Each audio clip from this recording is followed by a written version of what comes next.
Let me now again take you to the slides and tell you that what are the further rules for prosecution. So Sarah Matthew is clear, continuing offense is clear. Now the question is, from what date does this period of limitation commence? That is for the filing of the complaint or for launching of the prosecution. What date this period of limitation commences?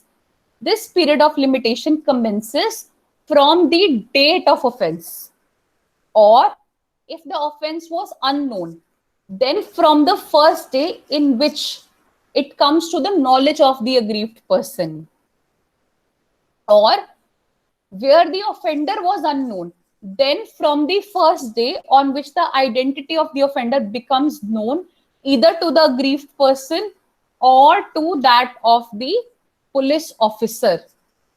Again, there are certain exclusions which are here. What are the exclusions? The day from which the time period has to be calculated, that first day is excluded. Then if there was a bona fide prosecution which was going on in some other court, but there was some jurisdictional error, then that has to be excluded. Thirdly, if the prosecution has been stayed by an order of the court, then the time period of that injunction has to be excluded. Thirdly, if sanction was required for prosecution, whatever time has been taken for that sanction, that is to be excluded. Fifthly, if the offender was absent from India, then the time for which he was absent from India, the time over from which he avoided the sovereign authority of India, that is excluded. Also, lastly, he may have been in India, but he may have been avoiding arrest by absconding himself or concealing himself.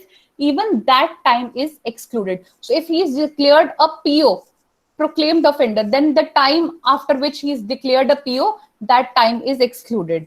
And lastly, if the day on which limitation expires, the court is closed, then that last day or the time for which the court is closed, that time is excluded. And then the limitation will commence from the next day. However, please keep in mind that if time has begun to run and the court was closed in between, then the time during which the court was closed in between, that is not excluded. Only if on the last day the court is closed, on which the limitation expires, only that day it is excluded. Let me give an example. Let's say the limitation for filing a defamation suit is 6 months. ठीक है? So 6 months है. एक month में कितने आपके weeks होते हैं? 4 weeks होते हैं. So 24 weeks, right? And let's say the court is closed on every Sunday. So 24 weeks will have 24 Sundays, right?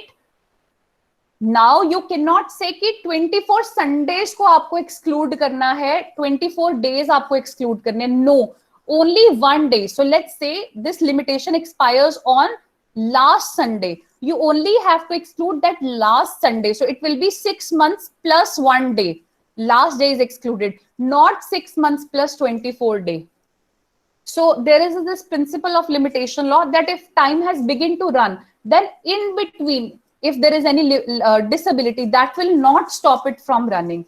So it is only on the last day that we have to see it.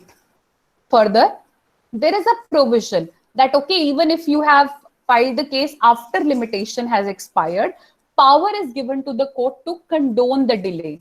There are two circumstances. One, if there is a reason for the delay that is properly explained, or where it is necessary in the interest of justice. Maybe the nature of offense is that it requires condonation of delay. So, you have certain offenses like 384, robbery है, dacoity है, extortion है, वहां पे हो सकता है आपका punishment किसी के लिए कम हो. Then also because the offense is serious, yes. Or if it is committed against a woman, 498A है, तो भी आप condone कर सकते हो. लेकिन it depends upon circumstances of each case.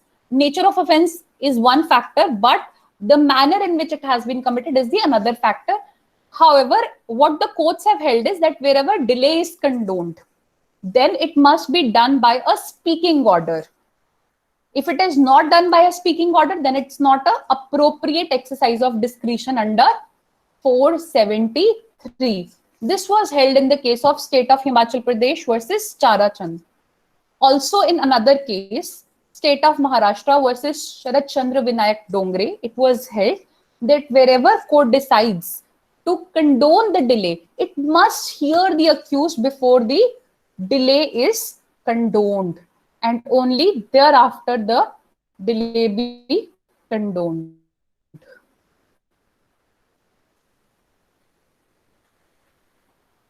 This is it in brief about